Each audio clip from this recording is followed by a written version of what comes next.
그거 아세요? 과학자들이 세계 최초로 인공적으로 조작된 파란 장미를 만들었다고 주장하고 있어요.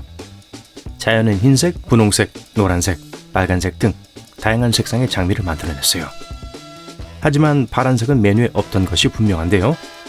텐진대학교와 중국 과학원의 연구원들은 내 시험관 좀 잡아봐 하더니 이를 실현했습니다. 그들은 한 팀처럼 함께 작동하는 두 가지 박테리아 요소를 잡아냈어요. 그리고 이제 장미 꽃잎에서 발견되는 L-글루타민이라는 멋진 이름의 물질을 인디고딘이라는 신비로운 파란색 색소로 전환할 수 있게 됐죠. 그 다음엔 어떻게 했을까요? 그들은 슈퍼색소 유전자를 가진 특수 박테리아를 가져다가 평범한 흰색 장미의 꽃잎에 주입했어요. 그리고 짜잔! 주사 부위에서 꽃잎이 매혹적인 푸른빛을 발산하기 시작했어요. 하지만 아직은 푸른 장미 천국을 꿈꾸며 가까운 원희의 상점으로 서둘러 향하지 마세요. 이 놀라운 창조물에는 아직 해결해야 할 몇 가지 단계가 있습니다. 색이 오래 유지되지 않고 꽃잎의 특정 부분에만 존재하기 때문인데요. 연구자들은 주사를 맞을 필요 없이 스스로 이 귀중한 효소를 생산하는 장미를 개발할 때까지 계속 연구할 거예요. 연구자들은 이 꽃이 자급자족하는 색소 공장이 되기를 원합니다. 근데 전에도 파란 장미를 본 적이 있어요 하실 수도 있어요. 맞아요. 하지만 장미는 자연적으로 파란색이 아니에요. 한 가지 방법은 장미의 뿌리 시스템에 파란색 염료를 가하는 거예요. 푸른 물약을 마신 뿌리가 유혹을 이기지 못하고 꽃잎이 아름다운 푸른빛으로 변하는 모습을 상상해 보세요. 또는 흰 장미를 가져다가 특수 페인트로 변신시킬 수도 있습니다. 일반 페인트 캔을 말하는 게 아니에요. 꽃을 위해 특별히 고안된 무독성 꽃 스프레이 페인트를 말하는 거죠. 자연은 파란 장미를 신비로 남겨두기로 결정했지만 우리는 여전히 그 상징성을 받아들이고 상상의 나래를 펼칠 수 있어요. 신비가 있는 곳에는 음모가 있고 파란 장미는 도달할 수 없는 신비로운 것을 상징합니다. 사람들은 파란 장미에 불가능한 것에 대한 갈망, 손이 닿지 않는 것 같은 욕망을 상징하는 힘을 부여했어요. 일부 문화권에서는 파란 장미를 들고 있으면 소원을 마법처럼 이룰 수 있다고 믿기도 합니다. 그러다 보니 꽃의 색깔이 다른 이유가 궁금해지는데요. 그 뒤에 숨은 유전학은 뭘까요? 꽃의 색은 꽃 세포에 모여있는 작은 색소 분자에 의해 결정되지만 그 과정은 간단하지 않아요. 색소의 위치, 종류, 양은 모두 교묘한 유전자에 의해 제어됩니다. 꽃의 색을 결정한 유전자에는 크게 두 가지 그룹이 있어요.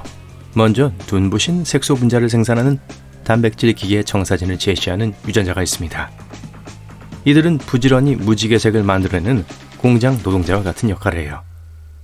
다른 유전자 그룹은 조절 단백질의 역할을 담당합니다. 이들은 이 모든 작업에서 훌륭한 감독자 같은 역할을 해요. 색소를 생산하는 기계를 어디에, 어떤 종류로, 얼마나 많이 만들어야 하는지 결정합니다. 이 화려한 색채의 주인공인 안토시아닌과 카로티노이드에 대해 이야기해 볼게요. 안토시아닌과 카로티노이드는 꽃에 생생한 색조를 부여하는 주요 색소 유형입니다. 꽃세포 내부에서 일련의 화학 반응이 일어나서 이러한 색소가 만들어지죠. 그렇다면 이 예술적인 과정은 누가 담당할까요? 바로 효소입니다. 이 단백질은 생화학 반응의 마이스트로예요. 효소의 역할은 화학작용을 촉매해서 화학적 영역에서 일이 일어나도록 하는 건데요. 효소는 궁극적으로 아름다운 색소 분자를 형성하는 작은 화학 그룹을 부착, 제거, 재배열하는 역할을 담당합니다. 효소는 잘 연습된 밴드처럼 조화를 이루며 특정 경로를 따라 원하는 색소를 생성해요. 안토시아닌과 카로티노이드는 다양한 효소 그룹이 협력해서 생동감 넘치는 마법을 실현합니다. 특정 유전자는 안토시아닌 생합성 경로에 관여하는 효소에 대한 지침을 보유하고 있고 다른 유전자 세트는 카로티노이드 생합성 경로를 담당해요. 따라서 꽃 색깔의 비밀은 유전자, 단백질, 효소가 협력해서 자연의 캔버스에 색을 칠하는 다채로운 로드트립과 같습니다. 유전자 조작 식품에 대한 위대한 논쟁. 하지만 지금은 좀 더 꽃에 초점을 맞춰볼게요. 꽃잎을 가지고 놀 준비가 된 새로운 세대의 꽃 유전학자들이 등장했습니다. 이 대담한 꽃 육종가들은 다른 종의 유전 물질을 도입해서 교잡을 완전히 새로운 차원으로 끌어올렸어요. 먼저 향기입니다. 수년 동안 꽃 육종가들은 꽃의 모양, 크기, 오래 지속되는 꽃에 집중하느라 향기라는 중요한 측면을 소홀히 했는데요. 연구원들이 꽃향기 유전자 코드를 해독했습니다. 그 외에도 더 있어요. 알레르기 환자를 위한 꽃가루가 없는 꽃에 대해 생각해 본 적이 있나요? 꽃의 수명을 연장하려는 과학자들이 알레르겐을 퍼뜨리지 않는 다양한 제라늄을 우연히 발견했어요. 과학자들은 몇 가지 유전적 마법으로 박테리아를 변형시켜 사이토키닌이라는 식물 호르몬의 생성을 증가시키는 유전자를 전달하도록 만들었어요. 결과는 휴지를 찾지 않아도 되는 제라늄이 탄생했습니다. 재채기 없는 꽃의 천국이죠. 더 이상 나아질 수 없을 것 같다고 생각했을 때 호주 회사인 바이오콘스트가 꽃의 세계에 야광 마법을 선사할 준비를 마쳤습니다.